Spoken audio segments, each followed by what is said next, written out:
Buen día, amada iglesia. Bienvenidos. Qué placer poder compartir con ustedes la vida, porque eso es lo que es el Evangelio.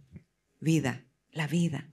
Esta vida poderosa, esta vida que nos mueve, esta vida que nos levanta, que nos fortalece. Estos días han sido bien trabajados, pero con mucho gozo, porque todo hacemos para que la vida de Cristo pueda hacerse conocer, pueda manifestarse y pueda seguir salvando las almas. Este va a ser el último capítulo de esta serie de Volver al primer amor. Y he titulado esta prédica Las primeras obras. Pero mientras cantábamos esta canción, decía, le peleé al título. El título debería ser Lo que yo más quiero. ¿Qué quiere usted? ¿Qué quiero yo? ¿Saben qué, amados? Nosotros podemos escuchar de la obra de la cruz. Nosotros podemos oír de la obra de la cruz. Pero otra cosa es experimentar la obra de la cruz. Un tiempo yo había escuchado y creía en la resurrección de los santos, de los hijos de Dios. Pero ¿sabe qué? No lo había experimentado. Yo te hago una pregunta hoy. ¿Qué tú quieres? ¿Conocer la obra de la cruz o experimentar la obra de la cruz? ¿Qué tú quieres? ¿Oír de la resurrección o experimentar la resurrección? Esa resurrección que nos lleva a vivir no limitados a una mente sin renovar, no limitados al alma, a las emociones del alma, que un día están arriba, otro día están abajo. Por eso es que cuando este evangelio de la cruz es ministrado, puede ser que nuestro tiempo terrenal, temporal, nuestras circunstancias terrenales estén pasando situaciones difíciles. Pero ¿sabe qué?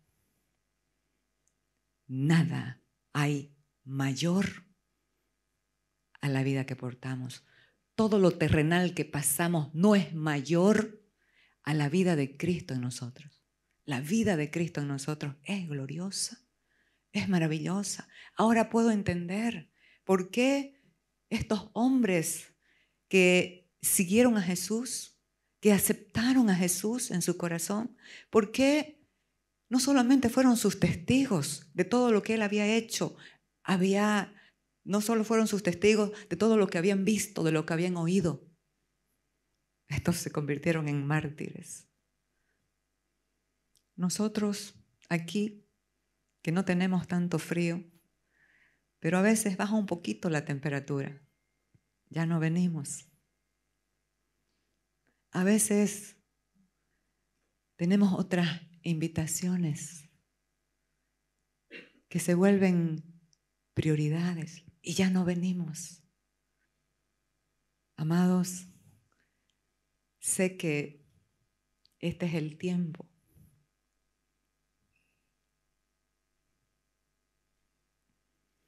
del deseo del corazón de Dios de que su iglesia vuelva al primer amor, a las primeras obras. Y para no adelantarme lo que es, al final vamos a comenzar con Colosenses 1:19, dice al 23, pues a Dios en toda su plenitud le agradó vivir en Cristo y por medio de Él reconcilió consigo todas las cosas.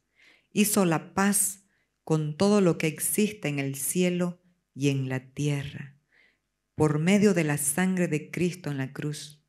Esto los incluye a ustedes, que antes estaban lejos de Dios, eran sus enemigos, separados de Él por sus malos pensamientos y acciones, pero ahora Él los reconcilió consigo mediante la muerte de Cristo en su cuerpo físico. Como resultado, los trasladó a su propia presencia, y ahora ustedes son santos, libres de culpa, y pueden presentarse delante de Él sin ninguna falta. Amados, la obra de la cruz tiene un alcance universal, tiene un alcance cósmico. Todo fue reconciliado por Cristo en esta obra de la cruz. Todo el universo que estaba en enemistad con Dios fue reconciliado por esta obra gloriosa de la cruz.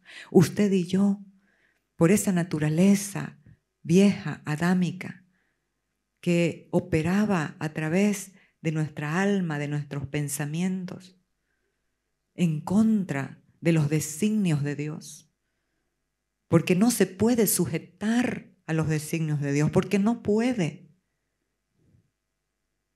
Fue reconciliada. Fuimos reconciliados. Entonces hay una victoria global, universal, cósmica. Todo fue reconciliado. Esta es la victoria de la cruz y esta es la victoria en la que los hijos de Dios debemos vivir, a pesar de. Entonces aquí estas son buenas noticias. Este es el Evangelio. Este Evangelio no es de muerte, este Evangelio es de vida, porque nosotros estábamos muertos y Él nos dio vida.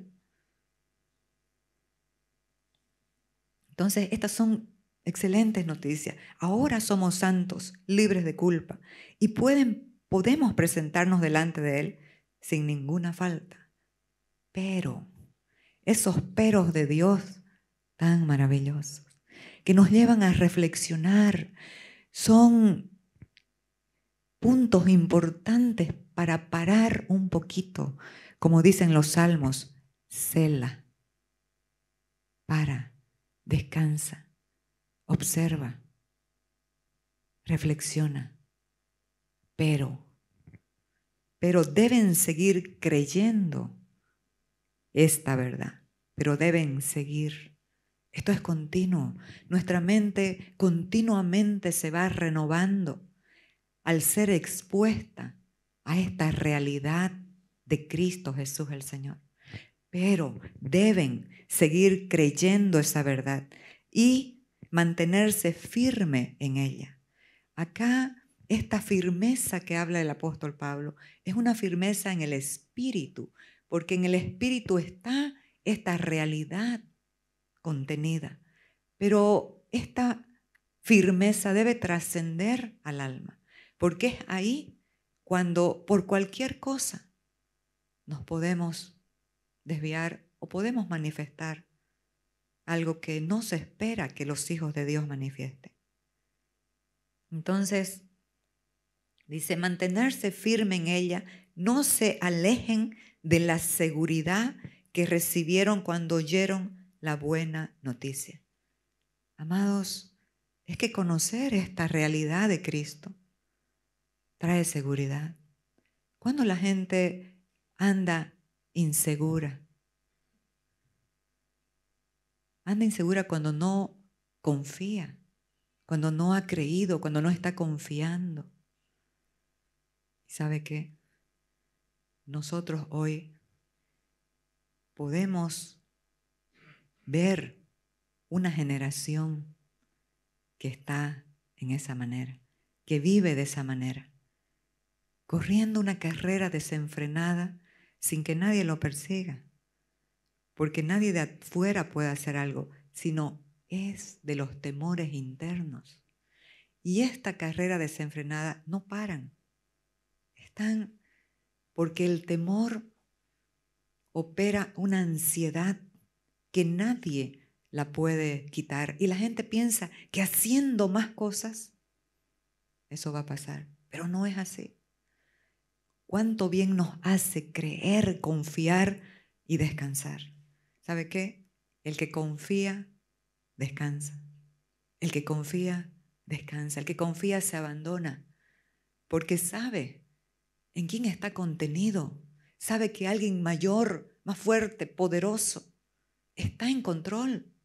Pero ese es el pecado de la iglesia global, actual. Se ha dejado de ver la omnipotencia, la majestuosidad, la omnisciencia de Dios. Y lo tienen a Dios como algo más. Ese es el pecado. Entonces, dice, no se alejen de la seguridad que recibieron cuando oyeron la buena noticia. Esa buena noticia ha sido predicada por todo el mundo. Y yo, Pablo, fui designado servidor de Dios para proclamarla. Esta obra de la cruz tiene una victoria cósmica, universal, eterna. Pero, esos peros de Dios. Todo el tiempo el Señor nos está advirtiendo algo, porque Él sabe que necesitamos seguir renovándonos cada día, reflexionando sobre algunas cosas. Y eso es lo que pasa muchas veces en nuestras vidas. Si hay algo grande que usted pueda advertir, eso no nos va a dañar, no nos va a tocar, pero ¿qué es lo que nos daña? Estas pequeñas cosas a las que no les damos importancia. ¿Y cuáles serán estas pequeñas cosas que no les damos importancia? Puede ser dejar la comunión con Dios, puede ser dejar de orar, puede ser dejar de leer la palabra. El apóstol Ballesteri en su último libro habla sobre la oración y dice que la oración es un instrumento de identificación, que en la oración, en esos tiempos de oración, podemos identificar cosas que están operando contrariamente a la vida de Cristo en nosotros y nos pueden detener. Y por eso él cita un versículo y me tocó mucho esto, así que lo he puesto en Santiago, que está hablando de la oración. Dice, si alguno de vosotros tiene falta de sabiduría, pídala a Dios, el cual da a todos abundantemente y sin reproche, y le será dada. Pero pida con fe, no dudando nada, porque el que duda es semejante a la onda del mar, que es arrastrada por el viento y echada de una parte a otra. No piense, pues, quien tal haga, que recibirá cosa alguna del Señor. El hombre de doble ánimo es inconstante en todos sus caminos. Y aquí él aclara que en el griego esta palabra habla de doble pensamiento, de una doble mente, de un doble pensar. Y esto nos lleva a la mente natural, que se desanima fácilmente, a la mente natural que está concentrada en lo que no tiene, en lo que quiere tener y pierde el tiempo. ¿Por qué? Porque si supiera que ya lo tiene, solamente agradecería al Señor. Entonces, este texto, la palabra ánimo, habla de pensamiento y de un doble pensamiento. O sea que un día podemos pensar una cosa y estamos seguros de ello, pero luego algo sucede y ya eso ya no es más. Se derriba y pensamos otra cosa y estamos ambiguos. Un día sí, un día no. Quien haga esto, dice, no va a ser útil a la obra de Cristo el Señor. Todos somos amados, escogidos, aceptos en Él. Su amor es incondicional y es para siempre. Pero, por ejemplo, a los que nos ha llamado a servir al Señor de una manera así como lo hago, y eso, que todos somos llamados en la asignación que tengamos. Puede ser ingeniero, arquitecto, médico. ¿De cuán importancia es poder servir al Señor en nuestro trabajo, en la asignación que tengamos?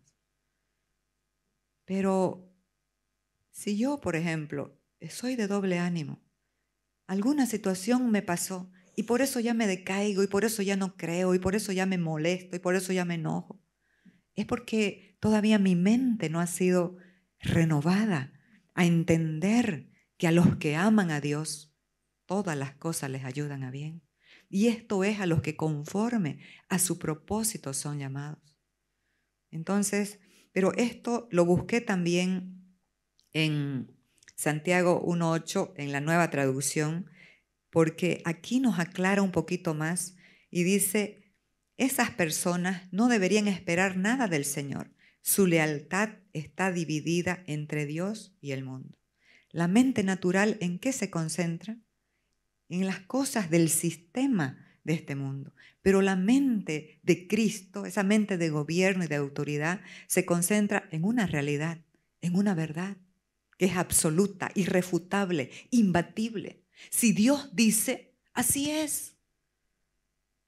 Pero si estamos dudando, esto en la mayoría de los casos nos lleva al desenfoque, al afán, al estrés o sencillamente a no creer en una realidad consumada.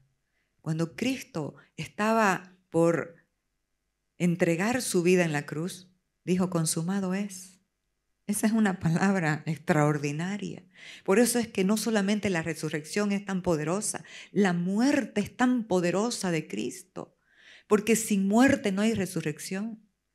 Y antes de morir dijo, tetelestai, consumado es, fue pagado el precio, hecho está. Ustedes han pasado de una potestad de tinieblas, de engaño, de mentira, al reino de la luz, de la verdad, de la justicia, de la paz, del gozo, a pesar de. Entonces, aquí, como hablé al principio, muchos conocen la historia de la cruz, pero otra cosa es experimentar la obra de la cruz a cada día. ¿Qué queremos? ¿Queremos solamente conocer la obra de la cruz o experimentar la obra de la cruz? ¿Queremos conocer solamente la resurrección, que Cristo resucitó, que hemos resucitado con Cristo aquí en la mente? ¿O queremos experimentar el poder de su resurrección? Es que esto es glorioso, esto es real, esto es verdad. Nosotros no podemos bajar el estándar por algún hecho circunstancial, por alguna experiencia que hemos tenido o que estamos teniendo. Es real. La palabra de la cruz es descanso, es locura a los que se pierden, pero a nosotros, ¿sabe qué? Es poder. Poder de Dios es la palabra de la cruz, porque nos libera, rompe esquemas y paradigmas. Por eso es que escuchar el evangelio puro nos va a establecer, va a estabilizar nuestras vidas. Porque podemos hablar aquí lo que todos queremos oír. ¿Sabe qué? Le va a ir bien a usted. Este año va a ser muy productivo.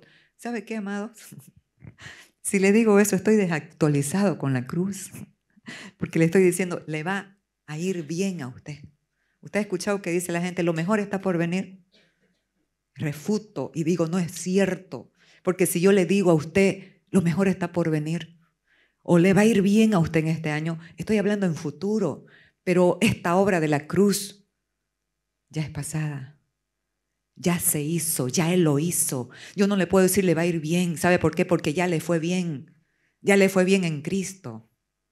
A pesar de que pase algunas circunstancias que son necesarias, porque en los procesos aprendemos cosas extraordinarias.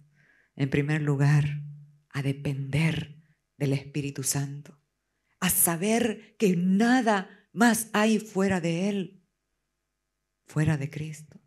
Cuando nosotros hemos creído, cuando nosotros hemos decidido creer, confesar esta realidad, ¿sabe qué sucede? Dos milagros tremendos. El primero es la fe del Hijo de Dios, que es añadida en su naturaleza. Es la fe del Hijo de Dios que nos ha dado por la gracia. La fe es todo en este reino. No podemos vivir sin fe. Necesitamos caminar en la fe del Hijo, puestos los ojos en Jesús, el autor y consumador de la fe. Y lo segundo, ¿sabe qué es?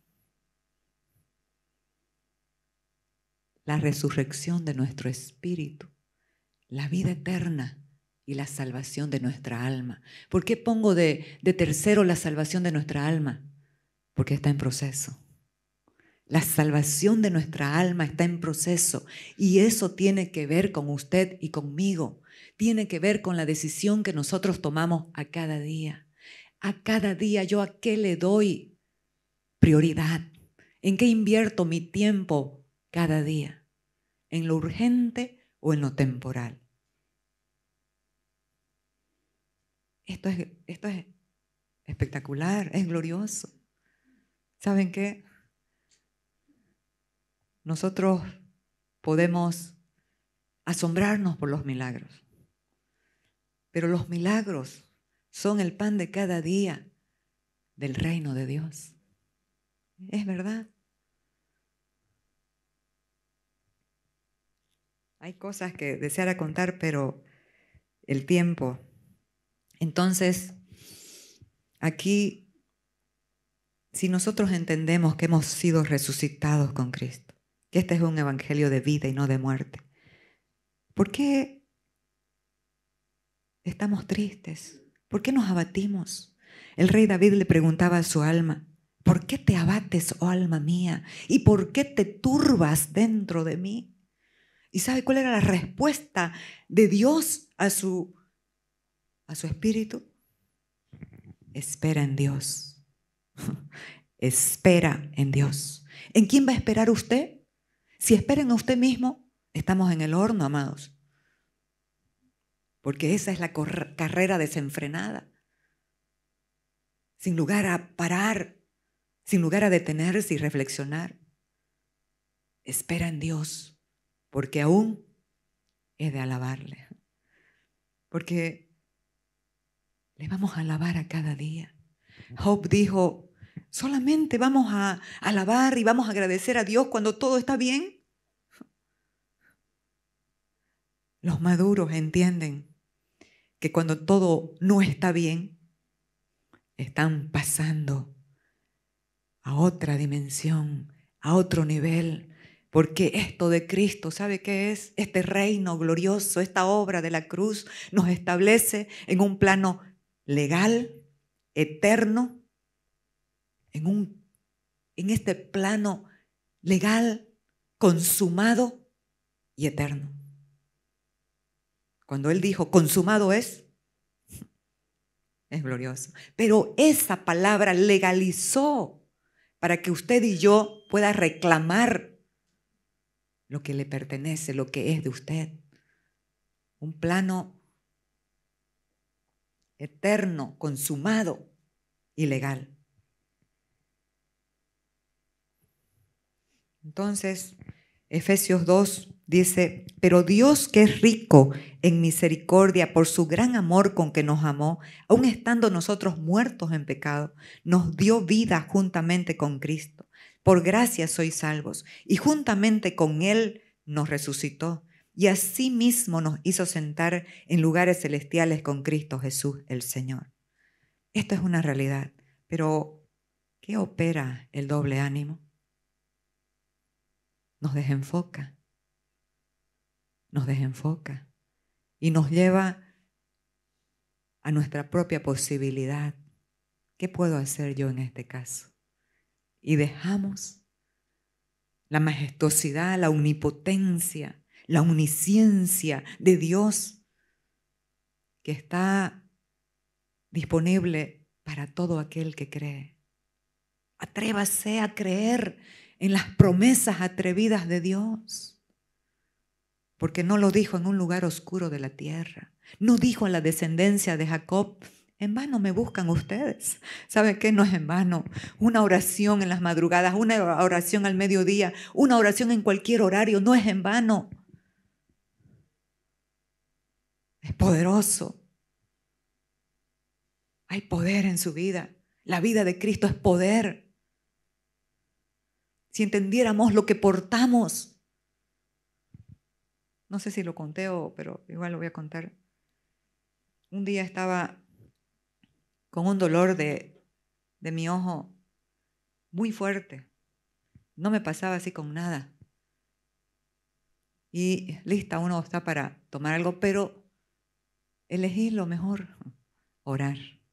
Puse mi mano, cerré mis ojos y le pedí al Padre que me sane. Oré.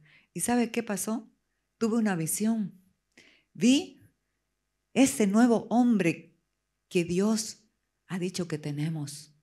Esa nueva naturaleza que se llama el nuevo hombre, porque la vieja naturaleza con la que todos nacemos le dicen el viejo hombre, la carne, pero esta nueva naturaleza la Biblia le llama el nuevo hombre. ¿Y sabe qué? Sé que este nuevo hombre es espiritual, pero Dios me lo graficó en una imagen para que nunca más me olvide que lo que porto y lo que usted porta es glorioso, es de otra dimensión, no es natural. Pude ver bien dentro de mí un hombre extraordinario, como un hombre del espacio, un hombre poderoso. Eso es lo que usted porta. Por eso es que me niego a darle rienda suelta a mi alma, a mis emociones, o de repente a mi parte hormonal. A esa la sometemos con buena alimentación, con ejercicio o vitaminas, pero a la otra solo con la verdad, solo con Cristo, solo con la verdad. Entonces vamos apurándonos porque... ¿Y sabe qué? Me pasó. El dolor no fue más hasta el día de hoy. Este es nuestro Dios. Entonces, ¿qué opera el doble ánimo? División. Divide hasta personas. Inestabilidad, desenfoque, afán, apatía. Por esta razón el apóstol Pablo dice, Colosenses 3, 1 al 4. Si habéis pues resucitado con Cristo, buscad las cosas de arriba, donde está Cristo sentado a la diestra de Dios. Poned la mira en las cosas de arriba, no en las de la tierra, porque habéis muerto y vuestra vida está escondida con Cristo en Dios. Cuando Cristo, vuestra vida, se manifieste, entonces vosotros también seréis manifestados con Él en gloria. Poner la mira en las cosas de arriba nos establece en esa posición eterna, poderosa, de la realeza, de hijos de Dios, en esa posición consumada, legal y eterna. Hecho está. Entonces, pero también dice, buscad las cosas de arriba. La palabra buscar tiene un enfoque de deseo y pasión. Usted no va a buscar lo que no desea, ¿o sí? Usted no va a buscar lo que no desea. Usted no va a buscar aquello por lo que es apasionado. Buscad las cosas de arriba, con pasión. Ese deseo está en nosotros por Cristo, porque Cristo tenía una comunión con su Padre extraordinaria. Entonces, seguimos. Entonces aquí el apóstol sigue en el 3:5 al 7, dice, haced pues morir lo terrenal en vosotros. Y aquí él da una lista. Si bien él conecta perfectamente lo que es ese viejo hombre, esa vieja naturaleza, pero aquí da una lista identificando cosas que a veces pasamos por alto. Porque cuando a usted le dicen, hablábamos con Andrea el otro día, y ella decía que había escuchado una prédica, cómo a veces nosotros lanzamos algo general, pero otra cosa es puntual. Otra cosa es cuando escuchamos las palabras. Y puede ser que en ese tiempo de oración nos identifiquemos con algo que nos está batallando en el alma. Y como esta palabra es para las naciones, para las redes, entonces, haced morir pues lo terrenal en vosotros. ¿Qué es eso terrenal? ¿Qué es eso de este sistema del mundo? Fornicación, impureza, pasiones desordenadas. Esas pasiones que ponen en el lugar que le corresponde a Cristo otras cosas. Malos deseos y avaricia, que es idolatría. ¿Cuántas veces hacemos ídolos de personas o de cosas? Porque la avaricia no solamente es de cosas, también es de personas. Queremos atrapar, tener todo el tiempo. No, eso es idolatría. Cosas por las cuales viene la ira de Dios sobre los hijos de desobediencia, en las cuales vosotros también anduviste en otro tiempo cuando vivías en ella. Fíjese lo maravilloso. Esto fue ya tiempo pasado. Esto ya no es para los hijos de Dios. Ya no. Y aquí lo que el apóstol Pablo dice, haced morir lo terrenal en vosotros, apunta a nuestra identificación con Cristo. Si nos identificamos con Cristo, obviamente que esas cosas ya no van a estar en nosotros. No vamos a practicar esas cosas. Porque el que es nacido de Dios no puede practicar el pecado. Entonces, aquí, esto sucede cuando decidimos que darle rienda suelta a otras cosas, pero cuando decidimos el libre albedrío, decir no, ahí se opera un poder tremendo. ¿Y sabe qué es? El Espíritu Santo. Usted decide, pero ¿quién ejecuta? El Espíritu Santo de Dios. ¿Cómo lo vemos esto en la palabra? Dice, así que, Romanos 8:12, así que hermanos, deudores somos, no a la carne, no a ese viejo hombre que se manifiesta en fornicación o en idolatría, en avaricia, en esto, en lo otro. Deudores somos no a la carne para que vivamos conforme a la carne, porque si vivís conforme a la carne, moriréis. A ver, vamos a apagar al espíritu. Nunca se va de nosotros, pero lo podemos entristecer, podemos apagar. Amados, una vida sin la comunión con el Espíritu Santo es muy triste. Es muy triste.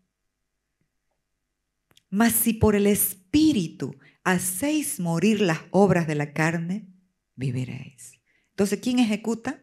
El Espíritu. ¿Cuándo? Usted decide. Cuando usted quiere. A veces pensamos, pero es que estoy triste, pero es que estoy con depresión. No, amados. La vida de Cristo nos va a llevar, a pesar de cualquier cosa, a tener gozo, como tenían gozo esa gente de Hebreos 11. Esa nube de testigos que hicieron cosas extraordinarias en tiempos horribles, en tiempos donde eran llevados a los circos romanos para ser devorados por los leones. ¿Sabe cómo morían? Cantando y adorando, sabiendo que un momento era el sufrimiento, pero la gloria toda la vida.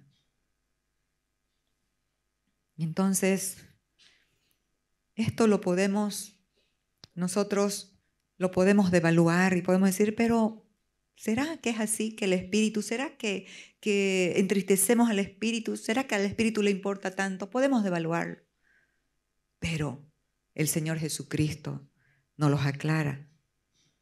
Y dice aquí en Apocalipsis 3, del 1 al 3, escribe esta carta, el Señor Jesucristo le dice a Juan, al ángel de la iglesia de Sardis. Este es el mensaje de aquel que tiene el Espíritu de Dios, de 7 aspectos y las 7 estrellas. Yo sé todo lo que haces y que tienes fama de estar vivo, pero estás muerto. Pero aquí, amados, esto parece duro, pero ¿saben qué? Hemos podido identificar la pasión de Dios, la pasión de Cristo para amonestar a su iglesia, para no perder a su iglesia, para que su iglesia no sufra. Y aquí está la respuesta de esto que estoy hablando. En la segunda parte dice, despierta, iglesia de Cristo en las naciones de la tierra, despierta, despierta, fortalece lo poco que te queda, porque hasta lo que queda está a punto de morir. Veo que tus acciones no cumplen con los requisitos de mi Dios. Y vamos a ver cuáles son los requisitos de Dios. Que estos que se apartaron, estos que se enfocaron en otras cosas, estos de doble ánimo, no están operando. Porque no es una acción de la carne, es una obra del Espíritu. Y dice, vuelve a lo que escuchaste. Amados, volvamos a escuchar la palabra, a leer la palabra. Vuelve a lo que escuchaste y creíste al principio. Esa es nuestra base. Vuelve a lo que escuchaste y creíste al principio. Y reténlo con firmeza. Arrepiéntete y regresa a mí. Esto es la pasión de Cristo. ¿Por qué? Porque sabe que esas cosas nos alejan de Él. Arrepiéntete y vuelve a mí. Si no despiertas, vendré a ti de repente, cuando menos lo esperes, como un ladrón. Amados, no sabemos cuándo va a venir el Señor, pero qué tal que venga cuando nosotros estemos en ese doble ánimo. Despertemos, volvamos a Cristo. Deje de mirarse su ombligo. ¿Qué me falta? ¿Qué me falta? No me falta esto, no tengo esto. Deje eso. Ponga su mirada en Cristo. Experimentemos el poder de la resurrección. Colosenses 3, 8 y 9. Pero ahora, dice el apóstol, después de decir que muramos a las cosas terrenales de la carne, dice, pero ahora, Colosenses 3, 8 y 9, dejad también vosotros, a uno les está diciendo, ya ustedes no están en eso, pero ahora nos está hablando la parte interna, porque lo otro, si se dan cuenta, lo cometemos desde adentro, sí, pero con el cuerpo. Pero esto dice, pero ahora dejad también vosotros estas cosas, ira, enojo, malicia, blasfemia, palabras deshonestas de vuestra boca. Nosotros nos encontramos con una generación de palabras deshonestas. La juventud habla cosas terribles, malas palabras. Tenemos que reencauzar.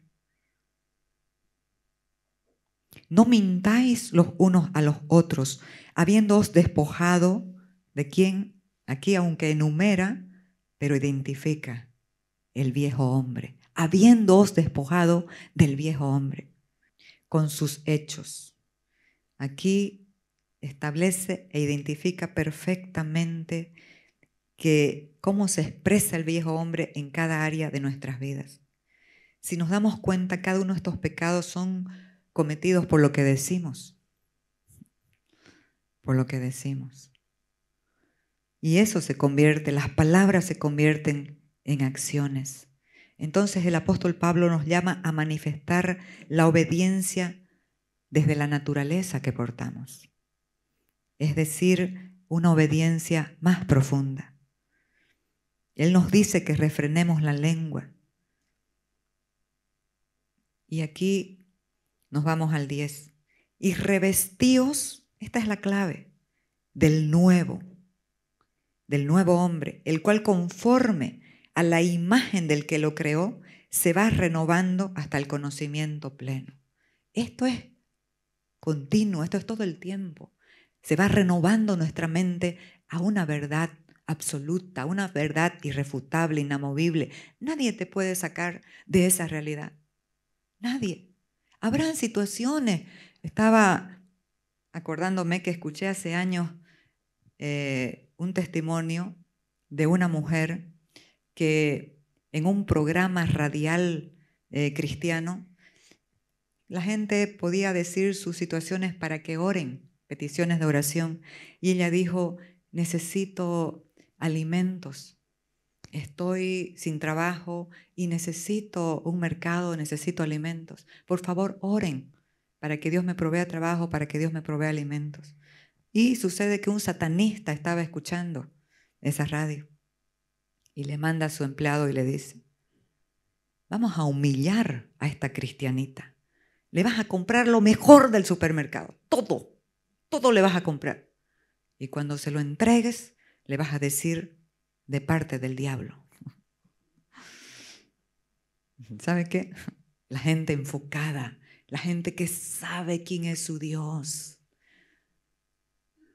Nadie, amado, te da nada si Dios no le manda. Es así. Cuando eso le dijo el empleado del satanista a la mujer, esto te lo manda el diablo.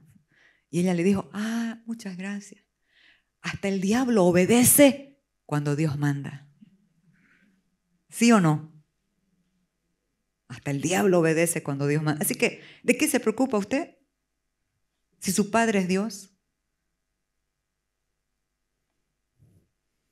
Entonces, ya terminando, nos vamos a Apocalipsis, el versículo con el que comenzamos esta serie.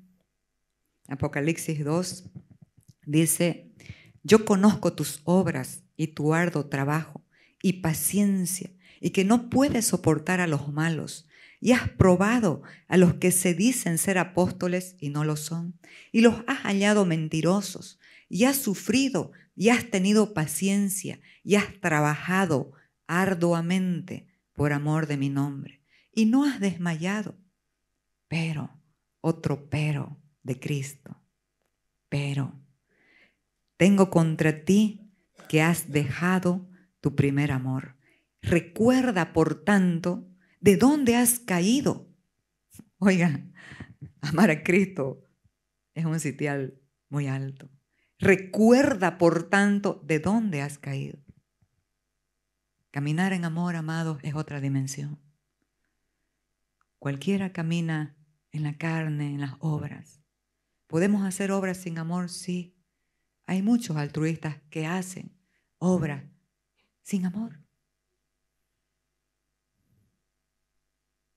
Pero, dice la Biblia, si yo diera de comer a los pobres, diera mi cuerpo aún para ser quemado y no tengo amor, soy como metal que resuena o címbalo que retiñe. ¿Por qué? Porque está hablando del amor de Dios. Ese amor incondicional, eterno, que todo lo cree, que todo lo sufre, que todo lo soporta, que nunca deja de ser, que jamás se da por vencido. Ese es el amor que no se dio por vencido contigo y conmigo. Yo cuando no entendía mucho de esto le decía, por favor, no te des por vencido conmigo, Señor, sin entender que esto es incondicional, que jamás se va a dar por vencido. Pero tengo contra que has dejado tu primer amor. Recuerda, por tanto, de dónde has caído y arrepiéntete y haz las primeras obras. Aquí nosotros veamos las características tremendas que el Señor habla de esta iglesia. Oiga, son maravillosas, son impresionantes. Cualquier pastor estaría feliz con una iglesia así. Tremendo. Pero, ¿sabe qué? Nosotros podemos entender el reclamo de Jesús. Tengo contra ti que has dejado tu primer amor. Primero halaga a la iglesia de todo lo bueno que hace. Pero después le dice, por esto que haces ahora, has dejado lo que hacías primero. Amados, por esto que haces ahora, has dejado lo que hacías primero. Por eso esta prédica se llama Las Primeras Obras. Y vamos a ver así rápidamente qué es primeros en el griego. Protos, el primero en tiempo, lugar, orden o importancia. ¿Quién es el primero en tu vida? En tiempo, lugar, orden o importancia. Primero. Ahora, obras. Hay 4 palabras en el griego para obras.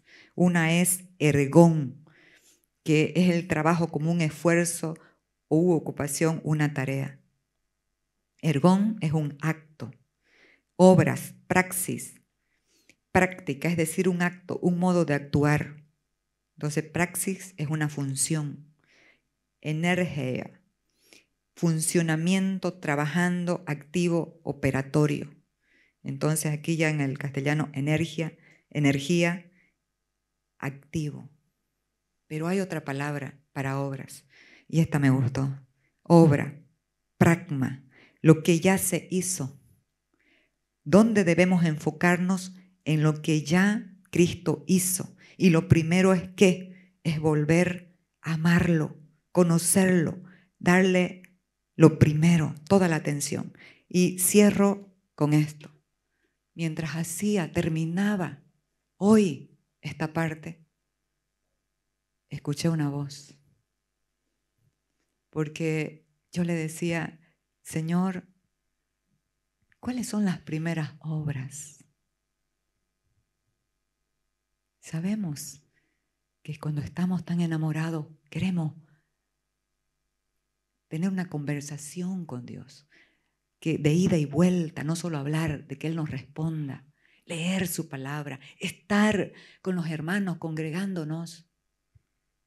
Entonces estaba escribiendo y escuché, dame a mí primero. Saltó mi corazón de alegría porque me llevó a una historia que hay en la Biblia del profeta Elías. El profeta Elías había profetizado a un rey perverso que durante 3 años y 6 meses no iba a llover, y así sucedió. Pero él también sufrió las consecuencias de eso. Pero Dios, su padre, lo llevó a un río y allá lo alimentaba. ¿Sabe cómo? Venían unos tordos con unas tortas de pan en su pico, de carne, con unas tortas de carne en su pico. Eso es milagro, amados. A los tordos les gusta la carne. Podían llegar sin carne, podría Elías estar anémico, pero Dios, es que Dios, los milagros que Dios hace nos sorprenden. ¿Cómo? ¡Qué creatividad la de Dios! Era suficiente hacer la torta y ya en el momento, pero no. Es que este es de Dios que nos tiene que asombrar, nos tiene que volver a sorprender.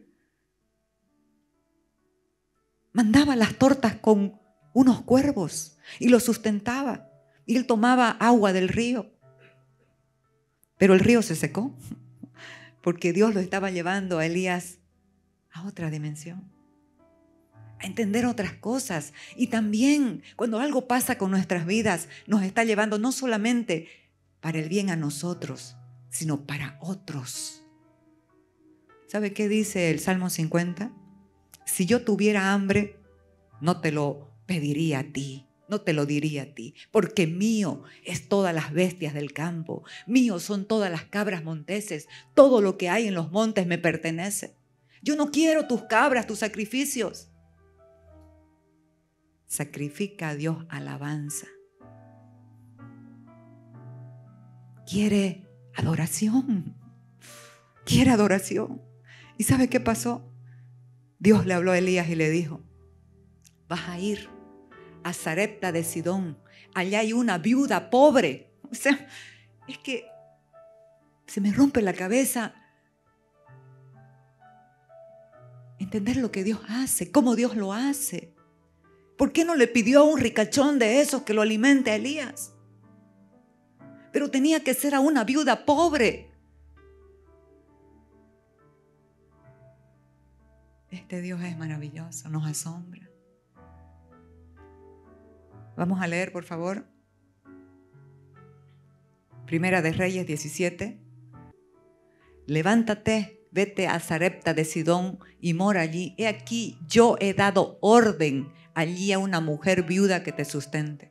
Entonces él se levantó y se fue a Sarepta, y cuando llegó a la puerta de la ciudad, he aquí una mujer viuda que estaba allí recogiendo leña, y él la llamó y le dijo: te ruego que me traigas un poco de agua en un vaso para que beba. ¿Será que son casualidades esto? ¿Será que esto es casualidad? No, causalidades. Por la causa del amor de Dios para esa viuda. Y yendo ella para traérsela, él la volvió a llamar y le dijo: te ruego que me traigas también un bocado de pan en tu mano.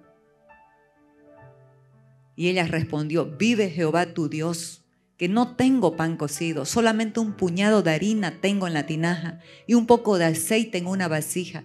Y ahora recogía 2 leños para entrar y prepararlo para mí y para mi hijo, para que lo comamos y nos dejemos morir. No tenía más. Pero Dios, lo que te pide no es para quitarte, es para darte. Por eso es que si nos pide nuestra vida, es para que su vida se manifieste.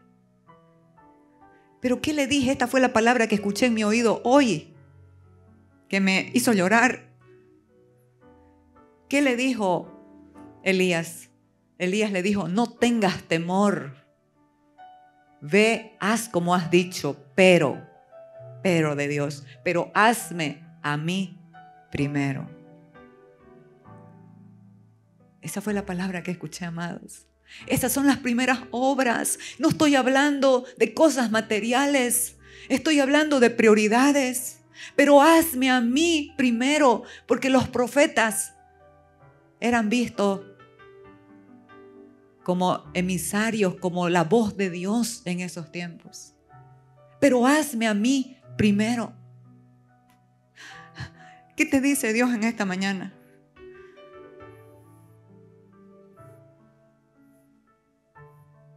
Búscame primero a mí antes que el celular en las mañanitas.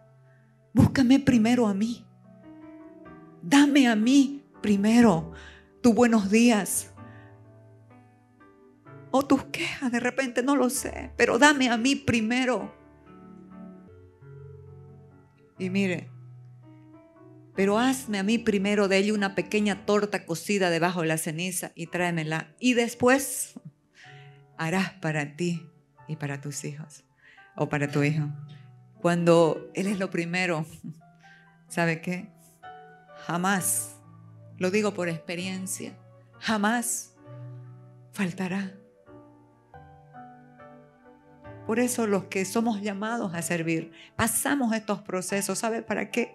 Para no vender la palabra, para no negociar la palabra, para hablar la verdad, para que nunca nos apartemos de Cristo. Porque no estamos aquí por interés de que alguien nos dé, porque en Él lo tenemos todo. Entonces, amados, ¿qué pasó? Es que quiero contar todo lo que pasó con esta viuda. Porque Jehová ha dicho, el Dios de Israel: la harina de la tinaja no escaseará, ni el aceite de la vasija disminuirá, hasta el día en que Jehová haga llover sobre la faz de la tierra.